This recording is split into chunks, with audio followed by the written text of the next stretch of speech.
सबसे पहले बात करते हैं करंट रेशियो की। तो करंट रेशियो क्या होता है? करंट रेशियो होता है current assets upon current liabilities. Current assets कौन से?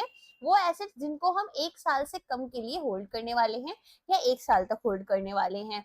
और करंट लाइबिलिटीज जो यहाँ पर हमारे पास शॉर्ट टर्म के लिए, मतलब 1 साल तक के लिए यहाँ पर फाइनेंशियल ऑब्लिगेशन रहने वाली हैं। अब यहाँ पर आपको बैलेंस शीट दे रखी है एबीसी कंपनी की। सबसे पहले तो ना यहाँ पर जैसे आपको लाइबिलिटीज और एसेट्स में डिफाइंड दे रखा है, ऐसे देने के चांसेस कम है। आपको क्या करेंगे, आपको यहाँ पर अलग अलग एसेट्स और लाइबिलिटीज एक साथ दे देंगे और आपको डिफाइन करना है कि एसेट क्या है और लाइबिलिटीज और आपकी ओनर्स इक्विटी क्या होगी। ठीक है, तो अगर आपने यहाँ पर कॉमर्स एंड अकाउंटेंसी पढ़नी है तो आप यहाँ प्लेलिस्ट में जाकर ना फाइनेंस सेक्शन में जाना और वहां पर आपको कॉमर्स एंड अकाउंटेंसी के सभी लेक्चर्स फ्री मिल रहे हैं हमारी तरफ से। और फाइनेंस की कुछ वीडियोस फ्री है, कुछ आपकी पेड सेक्शन में आती हैं। ठीक है, तो कॉमर्स आप आराम से पढ़ सकते हो। पूरा मैंने कॉमर्स एंड अकाउंटेंसी कवर किया है, बिल्कुल लेमन लैंग्वेज में है। अगर कोई भी कॉमर्स में बैकग्राउंड नहीं है तो भी आपको इजीली समझ आएगा। चलो आगे बढ़ते हैं। अब देखो, हमारे पास पहले तो बैलेंस शीट इक्वेशन क्या होती है कि assets are equal to liabilities plus owners equity या फिर ओनर्स कैपिटल। ओनर्स कैपिटल में क्या आ जाएगा, जो शेयर होल्डर्स ने यहाँ पर कैपिटल अपनी दे रखी है। जैसे आपने शेयर खरीदा तो आपने कुछ पैसा दिया, या फिर आपने खुद की यहाँ पर फर्म स्टार्ट की तो आपने कुछ पैसा लगाया, तो शेयर कैपिटल हो गया। क्रेडिटर्स कौन होते हैं? क्रेडिटर्स जिसने आपको सामान दिया है यहाँ पर उधार पर। ठीक है, बाकी आपका 12% का बैंक लोन हो गया, बैंक ओवरड्राफ्ट हो गया, 8% का डिबेंचर हो गया। डिबेंचर्स क्या होते हैं? डेट इंस्ट्रूमेंट्स होते हैं। और डेफर्ड टैक्स लाइबिलिटीज जो आपकी लॉन्ग टर्म में टैक्स लाइबिलिटीज बनती हैं। मतलब ये थोड़ा सा ना मैं बाद में समझाऊंगी, अभी थोड़ा बेसिक समझा देती हूँ कि एक अकाउंटिंग टैक्स होता है, एक होता है जो हमने एक्चुअल टैक्स पे करा है। तो अब एक्चुअल टैक्स हो सकता है कि हमने कम या ज्यादा पे किया हो, बट जब हम अपनी बुक्स बना रहे थे तो हमें यहाँ पर टैक्स रेट्स कुछ और लगे थे, तो यहाँ पर कम टैक्स हमने शो कर रखा होगा। प्लांट एंड मशीनरी में आपके पास यहाँ पर फिक्स्ड एसेट्स होते हैं। फर्नीचर भी आपका फिक्स्ड एसेट होता है। लैंड एंड बिल्डिंग भी आपका फिक्स्ड एसेट होता है। डेटर्स, कैश इन हैंड और इन्वेंट्रीज ये यहाँ पर आपकी करेंट एसेट्स होती हैं। ठीक है, तो क्या होगा current ratio? Current assets upon current liabilities. तो आप क्या करोगे, इन सबको ऐड कर लोगे आपस में, तो आपके पास क्या आ जाएंगे? करेंट एसेट्स आ जाएंगे। करेंट लाइबिलिटीज के लिए क्या होगा आपके पास में? एक तो आपके सनड्राई कैपिटल क्रेडिटर्स हो गए, दूसरा यहाँ पर बैंक ओवरड्राफ्ट हो गया। ओके, तो ये आपके पास में क्या बन जाते हैं? करेंट लाइबिलिटीज बन जाते हैं। तो हमें पता क्या चलता है करेंट रेशियो से? हमें पता चलता है कि शॉर्ट टर्म में जो फाइनेंशियल ऑब्लिगेशंस है, मतलब शॉर्ट टर्म में जो हमें पैसा खर्च करना है, वो हमारे पास में क्या उतने एसेट्स हैं कि हम ऐसा कर पाएंगे या नहीं कर पाएंगे। तो आइडियल करेंट रेशियो हमारा कितना होता है?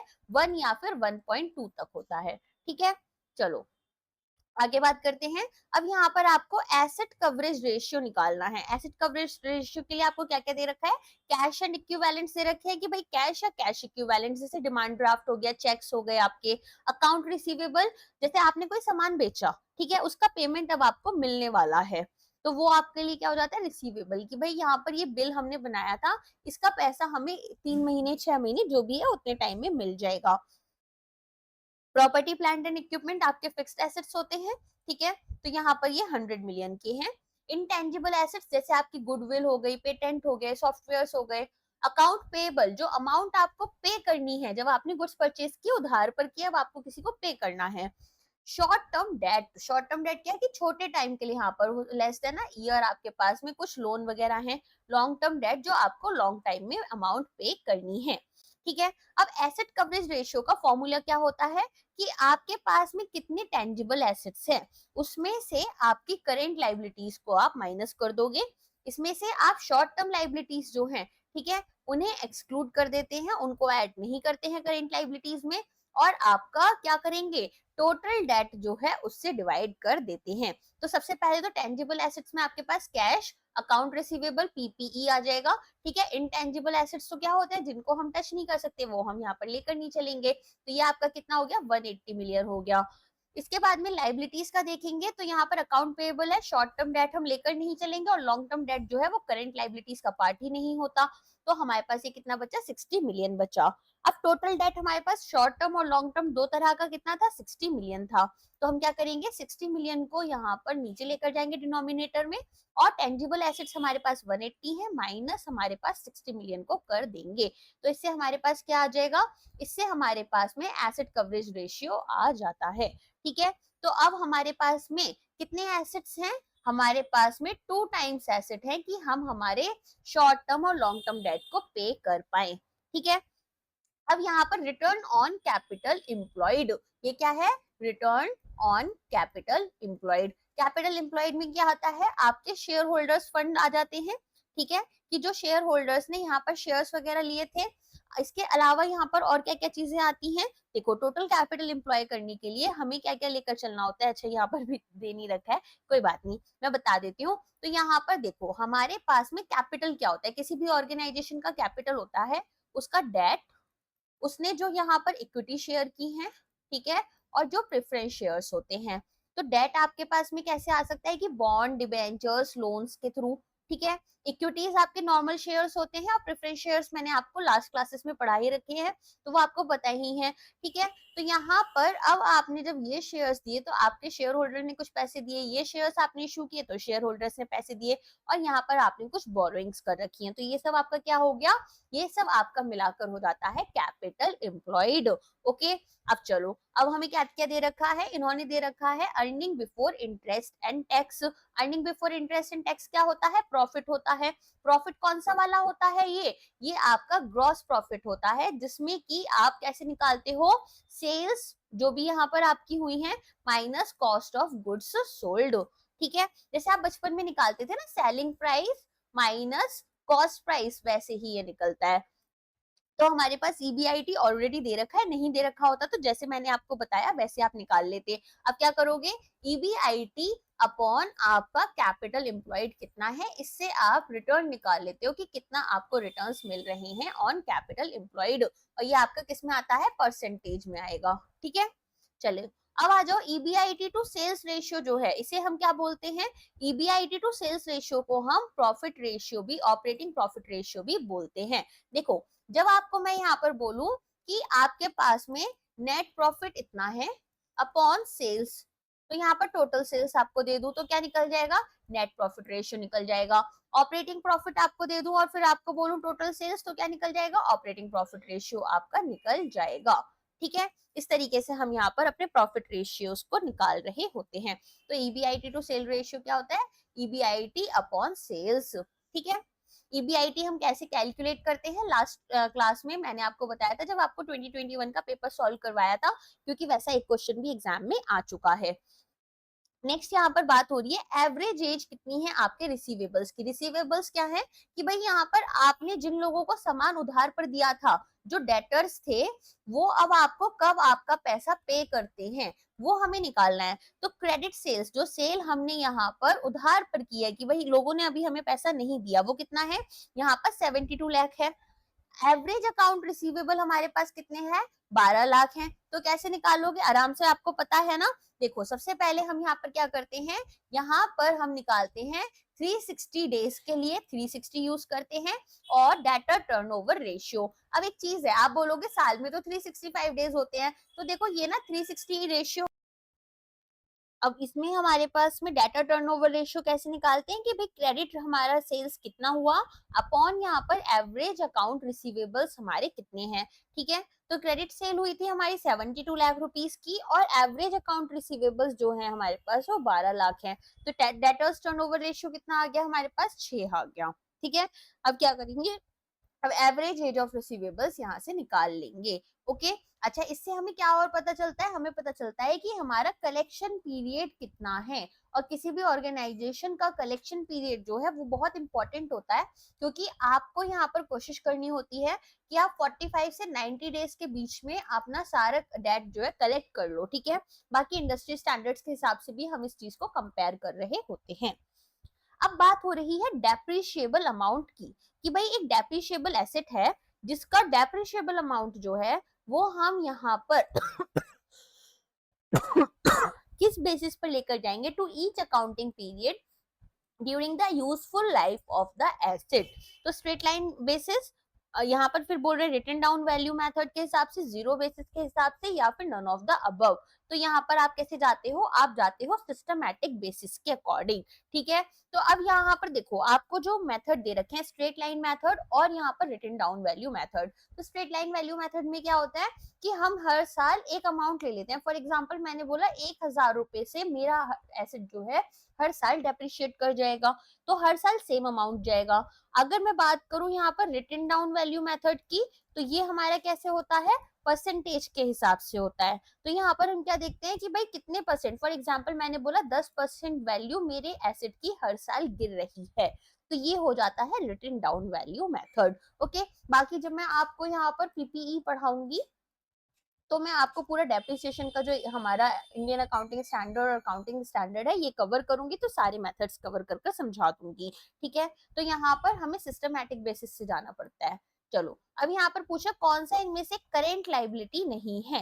तो deferred tax liability, bank overdraft, account payable, all of the above, none of the above. तो मैंने अभी आपको थोड़ी देर पहले जो क्वेश्चन कराया था उसमें भी आप समझ गए होंगे कि डेफर्ड टैक्स लाइबिलिटी हमारी करेंट लाइबिलिटी नहीं होती। बैंक ओवरड्राफ्ट आप बहुत छोटे टाइम के लिए लेते हो, 1 महीने के लिए, यहाँ पर 90 दिन तक तो अगर आपने पे नहीं किया ना ये एनपीए बन जाएगा।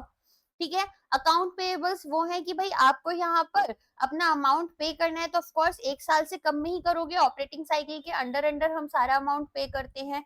फिर यहाँ पर ऑल ऑफ द अबव होगा नहीं, क्योंकि डेफर्ड टैक्स लाइबिलिटी आपका आंसर है, एक नॉन करेंट लाइबिलिटी ये हो जाती है। चलो, तो यहाँ पर टाइमिंग डिफरेंस से आता है, जैसे मैंने बताया था ना कि अकाउंट में हमने कुछ और टैक्स लिखा होगा और टेक्स्ट बुक में हमने कुछ और अमाउंट लिखा होगा। अब अगर एक इन्वेस्टमेंट जो है वो रियलाइजेबल है 1 साल में, तो इस टाइप की इन्वेस्टमेंट को हम क्या बोलते हैं। अगर इन्वेस्टमेंट जो है वो हम रियलाइज कर सकते हैं 1 साल के अंदर, तो यहाँ पर मैंने आपको बताया था 1 साल के अंदर कोई भी चीज आ जाएगी तो क्या लेकर जाओगे, करेंट। ठीक है, तो इसे भी हम करेंट इन्वेस्टमेंट बोल देते हैं। नेक्स्ट यहाँ पर आता है, इनमें से कौन सा स्कोप ऑफ कॉस्ट अकाउंटेंसी के अंडर नहीं आता। तो कॉस्ट असर्टेनमेंट, ऑफ कोर्स हमें कॉस्ट असर्टेन करनी होती है, अलग अलग जगहों पर हमारी अलग अलग कॉस्ट लगती हैं। कॉस्टिंग की रिपोर्ट्स हमारी बनती हैं कि कितना कॉस्ट हमें लगाना चाहिए था, कितना लगा। कॉस्ट ऑडिट होती है कि क्या सही तरीके से कॉस्ट लगी है या नहीं हुई है। कॉस्ट रिडक्शन जैसा यहाँ पर अपन का कुछ नहीं होता कॉस्ट अकाउंटेंसी में। ये हमारे पास मैनेजरियल गोल्स होते हैं कि हमें यहाँ पर कम से कम कॉस्ट में ज्यादा से ज्यादा बेटर प्रोडक्ट्स लेकर आने हैं। कॉस्ट कंट्रोल यहाँ पर आपका इसी चीज से रिलेटेड है कि जितना हमने बजट किया है उतना ही कॉस्ट लगे, ज्यादा ना लगे, और अगर लग रहा है तो क्यों लग रहा है वो चीज हम मॉनिटर करें। नेक्स्ट यहाँ पर dash is the process of accounting for cost which begins with recording of expenditure and ends with the preparation of stats data। इनमें से कौन सा एक ऐसा प्रोसेस है अकाउंटिंग का जिसमें कि हम यहाँ पर हमारी पहले तो एक्सपेंसेस को रिकॉर्ड कर कर चलते हैं और फिर यहाँ पर स्टैट्स डेटा को क्या कर रहे हैं, स्टैट्स डेटा को हम यहाँ पर प्रिपेयर कर रहे हैं। तो पहला ऑप्शन है कॉस्ट अकाउंटिंग, फिर यहाँ पर दूसरा है कॉस्टिंग, तीसरा है कॉस्ट अकाउंटेंसी, फिर बोल रही है कॉस्टिंग एंड कॉस्ट अकाउंटेंसी दोनों आपका आ जाएगा, और या फिर all of A B and C. तो ये आपका कॉस्ट अकाउंटिंग होगा। कॉस्ट अकाउंटिंग क्या करता है, रिकॉर्डिंग, क्लासिफाइंग और एनालाइजिंग कॉस्ट। ठीक है, जैसे हम अकाउंटिंग में हमारे सारे रिकॉर्ड्स लेकर चलते हैं ट्रांजेक्शन्स के, ऐसे ही कॉस्ट में हमारी कितनी कॉस्ट लगी है, एक्सपेंसेस कितने हुए हैं, वो हम लेकर चलते हैं। नेक्स्ट यहाँ पर मॉडर्न वर्ल्ड में which type of accounting is best suited for decision making. तो मैनेजमेंट जो होता है, ठीक है, मैनेजमेंट किससे रिलेटेड होता है, आपका ये होता है डिसीजन मेकिंग से रिलेटेड। तो मैनेजमेंट अकाउंटिंग ही आपका आंसर हो जाएगा। इंटरनल डिसीजन मेकिंग हमारी सारी किससे रिलेटेड होती है, मैनेजमेंट अकाउंटिंग से। तो जो हमारी रिपोर्ट्स आती हैं वो भी इंटरनली यूज होती है मैनेजमेंट से रिलेटेड। ठीक है, चलो इनमें से कौन सा एक प्रिंसिपल नहीं है काइजन कॉस्टिंग का। तो काइजन कॉस्टिंग जो होती है ये क्या बोलती है, ये बोलती है कि यहाँ पर आप क्या करो, हर जगह पर पार्टिसिपेट करो। जैसे मैं जापानीज कल्चर का थोड़ा सा आपको एग्जांपल देती हूँ। तो जापानीज कल्चर में क्या होता है, वहां पर जो लोग होते हैं, ठीक है, वो ये नहीं देखते कि जॉब कौन सी बड़ी है या फिर छोटी है। ऑफ कोर्स मेन काम आपका आप ही करोगे, लेकिन साथ में वो लोग स्वीपिंग फ्लोर ठीक है, ये सारी चीजें भी कर रहे होते हैं। तो कॉन्टिन्यूसली यहाँ पर ना देखो मैनेजमेंट में भी रोल उनका रहेगा, हर चीज में रहेगा। तो यहाँ पर ये जो होता है ये काइजन कॉस्टिंग के अंडर आता है। ठीक है, तो अगर हम बात करें यहाँ पर कॉन्टिन्यूस इंप्रूवमेंट की बात होती है, एडवोकेट करते हैं हम यहाँ पर डिसीजन मेकिंग को। इसके अलावा यहाँ पर हम वेस्ट एलिमिनेशन पर फोकस कर रहे होते हैं। ठीक है, तो जो ऑल अनस्किल्ड एम्प्लॉइज हैं वो हमारा यहाँ पर कोई भी प्रिंसिपल नहीं होता, हम यहाँ पर सभी लेवल्स की बात कर रहे होते हैं। ठीक है, सभी के इन्वॉल्वमेंट की बात करते हैं। नेक्स्ट आते हैं इंडस्ट्रीज विच मैन्युफैक्चर प्रोडक्ट्स और render services against specific orders as distinct from continuous production for stocks or sales use the dash method of costing। देखो जॉब कॉस्टिंग इसका आंसर है। जॉब कॉस्टिंग होता क्या है, मान लो आपको यहाँ पर कोई की चेन पसंद आया, ठीक है, अब की चेन पर आप चाहते हो कि आपके बॉयफ्रेंड का या फिर गर्लफ्रेंड का नाम आपको लिखवाना है या फिर उनकी फोटोज वगैरह आपको लगवानी है। तो यहाँ पर अब आपके अकॉर्डिंग वो जो की चेन मेकर होंगे वो क्या करेंगे, आपका ये जो की चेन है इसको कस्टमाइज करेंगे। ठीक है, तो यहाँ पर क्या हो रहा है, कस्टमाइज प्रोडक्शन हो रहा है, सेम प्रोडक्शन नहीं हो रहा। अब यहाँ पर आप अपना एक चेयर्स का मान लो कि कोई बैच तैयार कराना है आपको, और यहाँ पर आपने डिजाइन जो है क्या वो बनवाया, तो अब आपने जो डिजाइन यहाँ पर रेडी किया है उसके अकॉर्डिंग हम जाएंगे। तो जॉब कॉस्टिंग यहाँ पर क्या होती है, स्पेसिफिक कस्टमर के ऑर्डर्स के अकॉर्डिंग जाती है, और यहाँ पर हम जो कॉस्ट ट्रैक करते हैं वो पर जॉब कर रहे हैं। ठीक है, तो मैन्युफैक्चर जो है वो प्रोडक्ट्स या सर्विसेज कैसे दे रहा है, अगेंस्ट स्पेसिफिक ऑर्डर्स देता है। ठीक है, ताकि हम कंटिन्यूअस प्रोडक्शन कर पाए। नेक्स्ट आते हैं, which of the following is not covered under the integrated ombudsman scheme। तो ombudsman स्कीम में हमारे अब 3 स्कीम्स जो हैं वो मर्ज हो चुकी हैं। ठीक है, तो हम यहाँ पर क्या देखेंगे कि क्या नहीं आता है।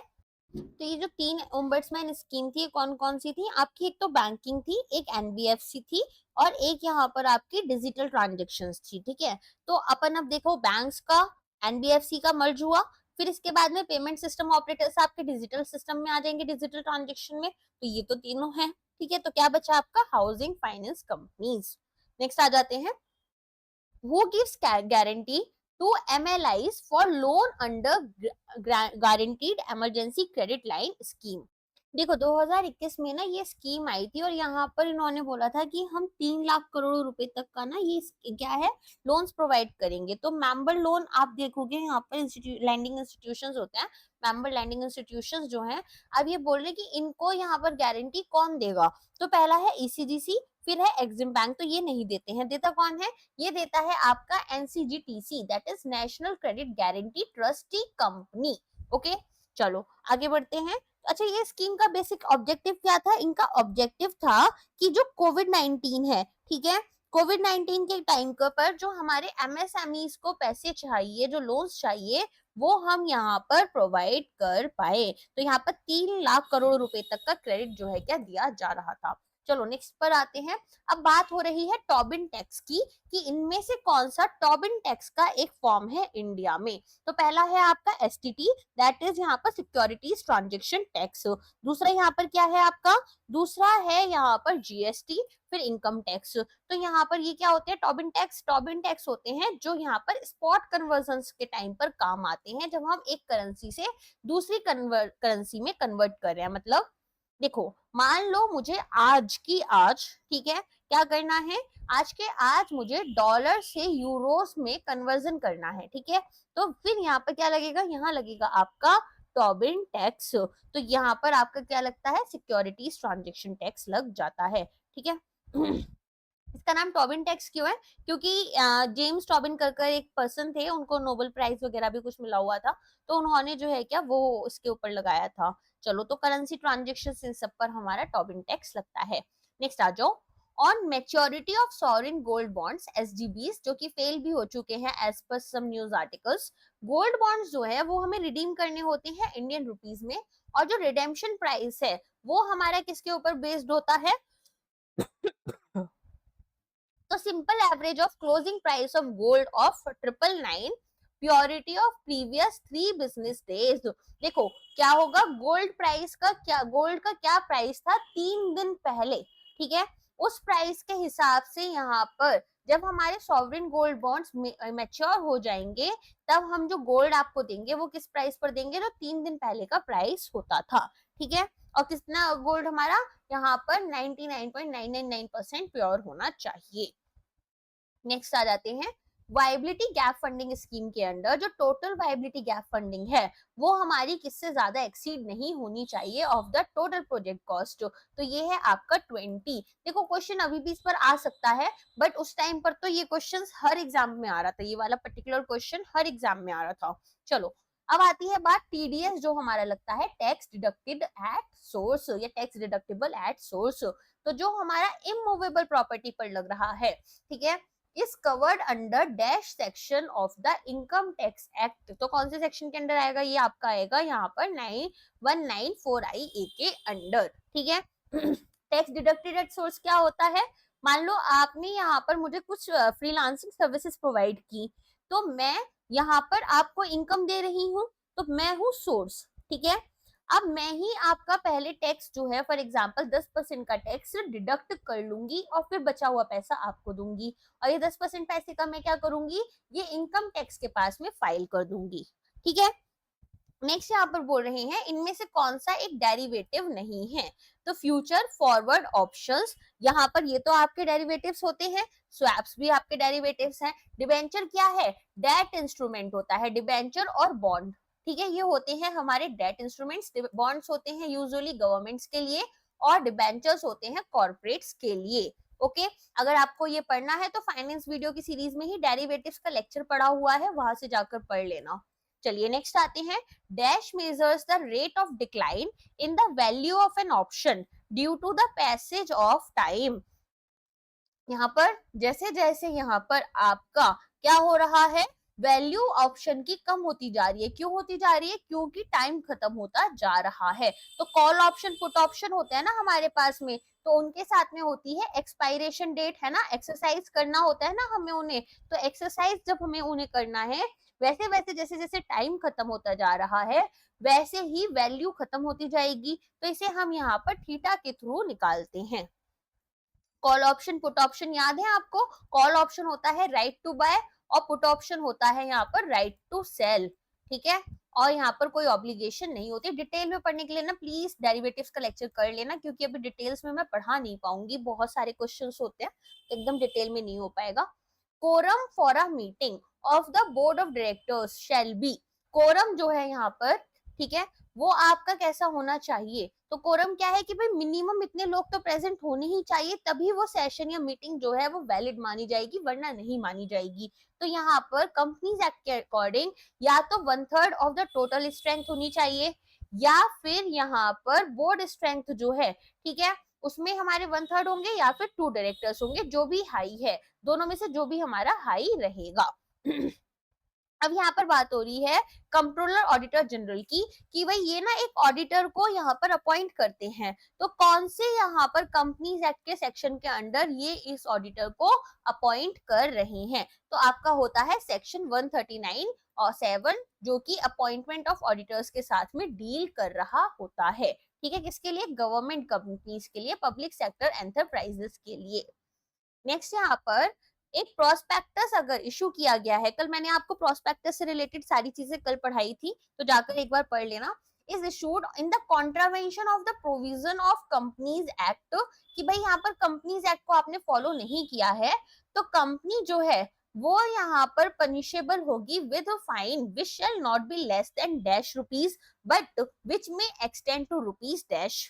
50,000 से कम का फाइन नहीं लगना चाहिए और 3 लाख रुपए से ज्यादा का नहीं लगना चाहिए, ठीक है, तो 3 लाख रुपए तक आप एक्सटेंड कर सकते हो। तो यहाँ पर आपका आंसर क्या हो जाएगा, डी आपका आंसर हो जाएगा।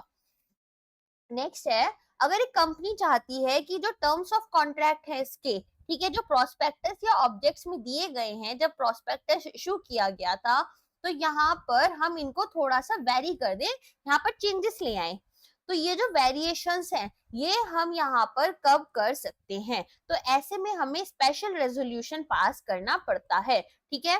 तो यहाँ पर जनरल मीटिंग होती है, जनरल मीटिंग में आपके बोर्ड ऑफ डायरेक्टर्स वगैरह बैठते हैं और सभी लोग मिलकर स्टेक होल्डर शेयर होल्डर्स जो होते हैं वो स्पेशल रेजोल्यूशन पास करेंगे। जब एक डिविडेंड जो है वो डिक्लेयर किया जाता है किसी कंपनी के द्वारा, but has not been paid by the company, company ने भी पे नहीं किया, डिक्लेयर कर दिया, और यहाँ पर जो शेयर होल्डर है या फिर उन्होंने क्लेम नहीं किया है, तब जो अनपेड या अनक्लेम्ड डिविडेंड है वो हम यहाँ पर स्पेशल अकाउंट में ट्रांसफर करते हैं। तो ये जो स्पेशल अकाउंट है इसे हम क्या बोलेंगे, इसे हम बोलेंगे अनपेड डिविडेंड अकाउंट। ठीक है, चलो अब ये अनपेड और अनक्लेम डिविडेंड जो है वो हमारा ट्रांसफर होता है टू द स्पेशल अकाउंट। तो कितने दिन के अंदर अंदर हमें यहाँ पर इसको करना है, from the expiry of dash days from the day of declaration of the dividend. तो ये हमें करना होता है 7 दिन के अंदर अंदर। ठीक है, कब, जब यहाँ पर 30 दिन आपके कंप्लीट हो गए। फॉर एग्जाम्पल 1 जनवरी को जनवरी नहीं लेते हैं, जनवरी थोड़ा वैसा मंथ हो गया, 1 जून से यहाँ पर आपका क्या है, डेट जो थी वो खत्म हो गई जब आपको डिविडेंड पे करना था। ठीक है, अब इसका 1 महीना कंप्लीट करो, 1 जुलाई पर आ गए। ठीक है, अब 1 जुलाई से 7 जुलाई के बीच में आपको क्या कर देना है, आपको ये डिविडेंड पे कर देना है। तो अगर आपका ये अनपेड है तो किसमें ट्रांसफर कर दोगे, अनपेड डिविडेंड अकाउंट में पे कर दोगे। ठीक है, तो डिक्लेरेशन जब हमारी डे उसकी हुई है डिविडेंड की, उससे लेकर यहाँ पर इतनी डेट के बीच में चलो डेट ऑफ डिक्लेरेशन होती है कि भाई इतनी डेट में हमारे पास में हम यहाँ पर डिविडेंड जो है पे करेंगे। Central government shall by notification constitute a tribunal to be known as under the companies act 2013। ये तो आपको पता होगा कि कौन सा है, national company law tribunal, right. Section 408 of the companies act के अंडर ये आपका आ जाता है। चलिए, as per section 412 of the companies act, president जो होते हैं ट्रिब्यूनल के और जुडिशियल मेंबर्स जो होते हैं वो किसके कंसल्टेशन पर आते हैं, तो वो आते हैं आपके चीफ जस्टिस ऑफ इंडिया के। ये जो ट्रिब्यूनल्स होते हैं ना, इनको हाई कोर्ट जैसा पावर्स होते हैं, इसीलिए यहाँ पर ये चीफ जस्टिस ऑफ इंडिया के अंडर में अपॉइंट हो रहे होते हैं। If the company is unable, under नहीं बोलूंगी मैं, यहाँ पर बोलूंगी कि इनके कंसल्टेशन के बाद में, अगर कंपनी जो है वो मिनिमम सब्सक्रिप्शन भी नहीं मिलता उसको, तो कंपनी को सारा का सारा अमाउंट जो है वो वापस करना होता है as per the details mentioned in the prospectus.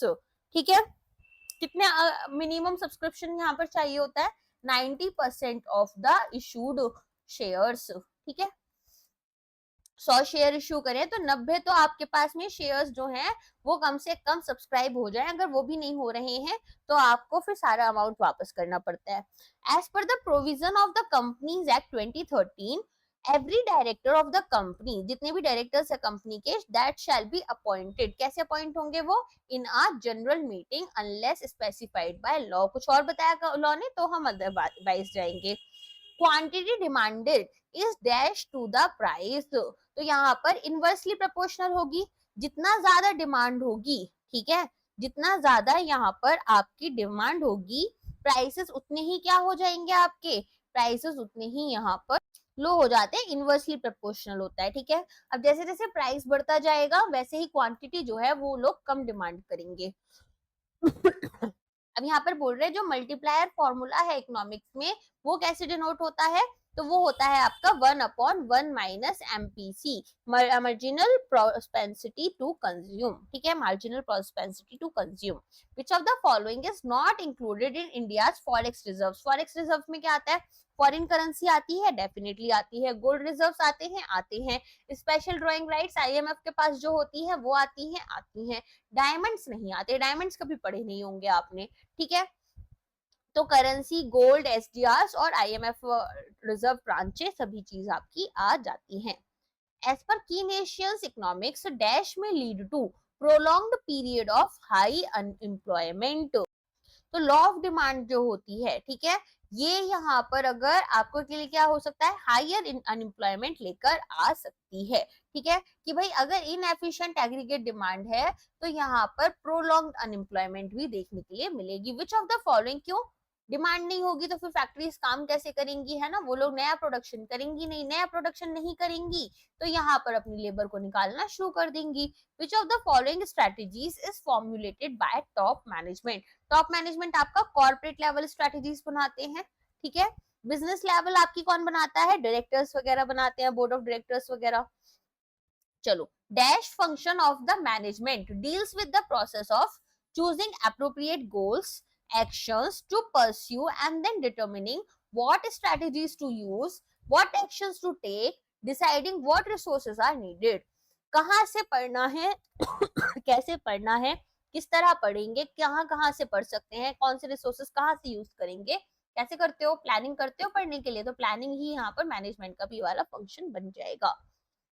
Dash refers to a set of programs designed to match an individual's needs, abilities and career goals with current and future opportunities। तो क्या होगा, करियर डेवलपमेंट। यहाँ पर जब आप career अपना develop करते हो तो करंट में और फ्यूचर में क्या अपॉर्चुनिटीज है, अकॉर्डिंगली अपनी नीड्स को, एबिलिटीज को यहाँ पर स्ट्रेंथन कर रहे हो, तो सेम चीज आपका आंसर बनेगा। Next question, dash is a managerial approach that involves a dominant authority figure who acts as a patriarch or matriarch or treats employees or partners as though they are members of a large extended family। तो paternalistic leadership होती है जिसमें कि यहाँ पर concern show होगा, है ना, हमारी फैमिली के लिए। हमारे पेरेंट्स हैं वो हमारे लिए क्या सोचते हैं कि भाई हमारी हेल्थ अच्छी रहे, हम अच्छे से पढ़े खाए पिए, तो वही सेम चीज है कि हमारे वेलफेयर के बारे में ये लोग सोचते हैं, तो पेरेंट चाइल्ड रिलेशनशिप मेंटेन कर रहे हैं। Type of communication between a superior and a subordinate is an example।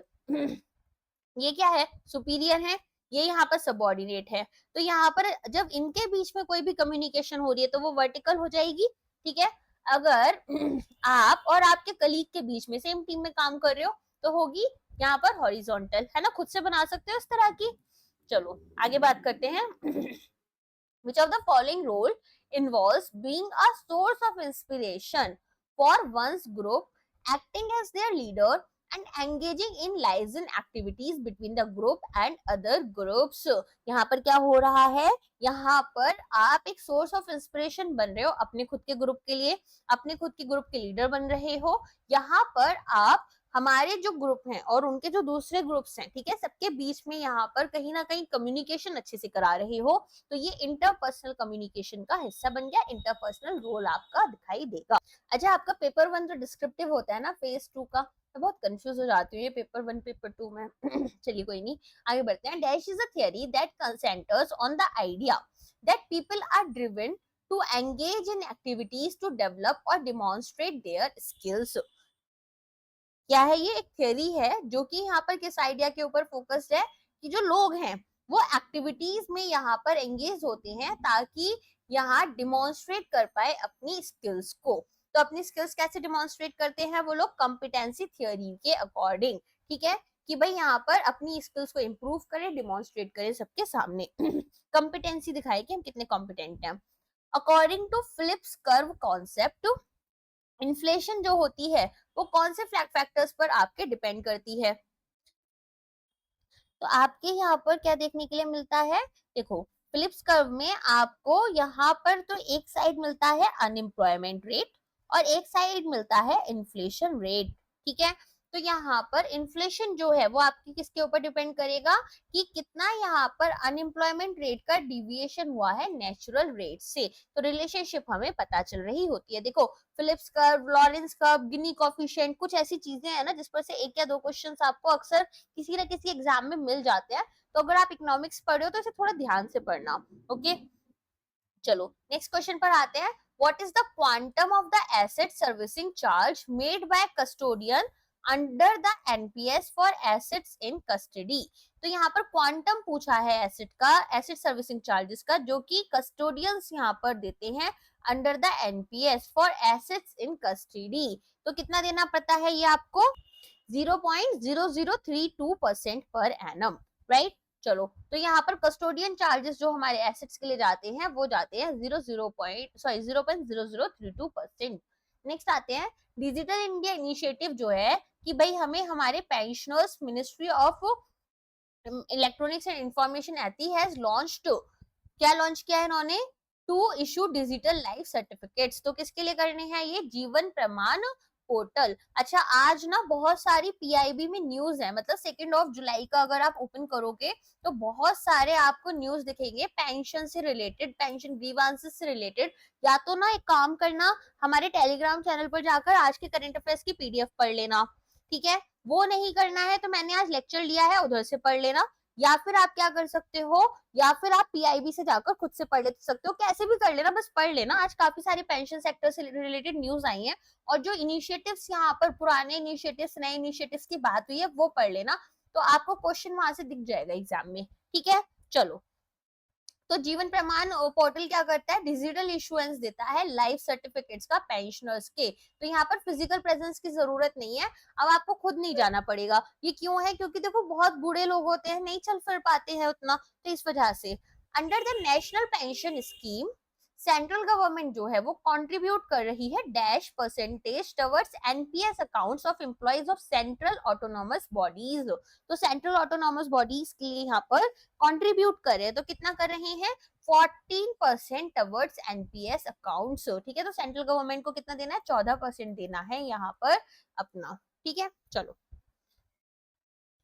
For resolving grievances related to NPS and Atal pension Yojana, एक ओम्बड्समैन जो है वो कंपनसेशन दे सकता है कितने रुपए तक का, यहाँ पर without the approval from PFRDA. Approval यहाँ पर पीएफआरडीए से नहीं चाहिए, तो ये है आपका 10 लाख रुपए तक। अभी ना एक स्कीम आई है, प्री स्कीम, इसके बारे में पढ़ लेना। ये पेंशन से रिलेटेड नहीं है, ये एम्प्लॉयमेंट से रिलेटेड है, बट इंपॉर्टेंट है, ये काफी ज्यादा न्यूज में चल रही है, तो कुछ कुछ ऐसी चीजें हैं जो अभी आपके एग्जाम में आ सकती हैं। नेक्स्ट आते हैं EPF pension, which is technically known as employees pension scheme, makes provision for employees working in the organised sector for a pension after their retirement at the age of dash years. तो कितने साल तक में आपको यहाँ पर, जब आप 58 ईयर्स के हो जाओगे उसके बाद में आपको यहाँ पर पेंशन मिल जाएगी। नेक्स्ट है under dash section of income tax act, deductions available होते हैं to individuals against contribution made to the national pension scheme और अटल पेंशन योजना। तो आपको ये बात पता है कि डिडक्शन से वाले कब मिलते हैं, जब हम ओल्ड इनकम टैक्स जो है, ठीक है, उसको यहाँ पर अवेल कर रहे हैं। जो न्यू टैक्स रिजीम है उसके अंडर आपको डिडक्शंस नहीं मिलते हैं, ये भी याद रखना। तो 80C के अंडर ये आएगा, तो 80CCD, ठीक है। चलो, इसके बाद में हम बात करें, 80CCD है यहाँ पर, सॉरी, अगर 80C होता है ना, 80CCD फिर इसी के अंडर अंडर सब आ जाते हैं, तो वो गड़बड़ हो गया। चलो, anyways, under EPS 1995, which of the following deals with the resolution of doubts if any doubt arises whether an employee is entitled to become a member of the employees pension fund? क्या यहाँ पर कोई employ ऐसा है कि वो employ pension fund का member बन सकता है या नहीं? तो इसके ऊपर पूरा का पूरा क्लैरिफिकेशन दिया जाता है। तो कौन सा सेक्शन है ऐसा, रूल 8 है आपका, ठीक है। तो यहाँ पर आपके 50 क्वेश्चन ही आते हैं, तो 50 क्वेश्चन हमने कवर कर लिए हैं आपके फेज 2 पेपर 2 के। इसके अलावा यहाँ पर अगर आपको कोई डाउट है तो आप कमेंट सेक्शन में पूछ सकते हैं। लेक्चर पसंद आया तो लाइक करना मत भूलना और शेयर करना मत भूलना। मैं साथ में यहाँ पर आपको प्लेलिस्ट के लिए बोलूंगी कि आप एक काम करना, जो प्लेलिस्ट हमारे प्रीवियस ईयर क्वेश्चंस की और फाइनेंस वीडियोस की है वो एक बार डेफिनेटली देख लेना, ठीक है। इसके अलावा कुछ पेड कोर्सेज की बात कर लेते हैं, तो हम आपके लिए पीएफआरडी और आईएफएससी का कॉम्बो कोर्स लेकर आए हैं। आईएफएससी का भी नोटिफिकेशन आने वाला है, तो कंप्लीट सिलेबस कवरेज आपका फेज 1 पेपर 2 और फेज 2 पेपर 1 एंड 2 का हम यहाँ पर प्रोवाइड करेंगे आपको। इसके अलावा economics, finance, management, costing, commerce, gift city, IFSC act यहाँ पर कवर्ड रहेंगे। अच्छा, ये सब ना आपको पीडीएफ में मिलेंगे। वीडियो क्लासेस आपको सिर्फ फाइनेंस की मिलेंगी, एंड कॉमर्स एंड अकाउंटेंसी की तो ऑलरेडी मैंने यूट्यूब पर फ्री कर रखी है। डिस्क्रिप्टिव इंग्लिश गाइडेंस आपको मिलेगा, तो एसे, प्रेसी, कॉम्प्रीहेंशन, ये सारी चीजें आपको यहाँ पर 1-to-1 गाइडेंस हम प्रोवाइड करते हैं। आपके आंसर्स हम चेक करते हैं, फीडबैक आपको प्रोवाइड करते हैं। इसके अलावा प्रीवियस ईयर क्वेश्चंस और सॉल्यूशंस आपको मिलेंगे। डाउट सॉल्विंग सेशंस और स्ट्रैटेजी गाइडेंस जो है वो भी हम आपको यहाँ पर प्रोवाइड करेंगे, ठीक है। अगर हम इसके अलावा बात करें तो 5 मॉक टेस्ट फेज 1 पेपर 2 के और 5 मॉक टेस्ट फेज 2 पेपर 1 के भी आपको प्रोवाइड किए जाएंगे। प्राइस कितना है इसका 4999 है। और कब से ये बैच स्टार्ट हो रहा है आपका 7 जुलाई 2025 से ये स्टार्ट हो रहा है। इसके अलावा अगर आप सेबी ग्रेड ए का कोर्स ज्वाइन करना चाहते हो तो फेज 1 पेपर 2 और फेज 2 पेपर 1 एंड पेपर 2 के लिए हम यहाँ पर आपको कोर्स प्रोवाइड कर रहे हैं, जिसमें टॉपिक वाइज नोट्स आपको प्रोवाइड किए जाएंगे economics, finance, management, costing, companies act, commerce and accountancy के लिए। और यहाँ पर रिवीजन शीट्स हम प्रोवाइड करेंगे। 5 मॉक टेस्ट फेज 1 के आपको, ठीक है, 5 मॉक टेस्ट फेज 2 के लिए, और 5 मॉक टेस्ट जो है वो आपको इंग्लिश डिस्क्रिप्टिव के प्रोवाइड किए जाएंगे और प्राइस आपका 3999 ही रहेगा। इसके अलावा अगर आप आरबीआई ग्रेड बी के लिए हमारे साथ जुड़ना चाहते हैं तो यहाँ पर हम आपको 10 फेज 1 जीए मॉक टेस्ट प्रोवाइड करेंगे, 5 फेज 2 ऑब्जेक्टिव टेस्ट और डिस्क्रिप्टिव टेस्ट प्रोवाइड किए जाएंगे।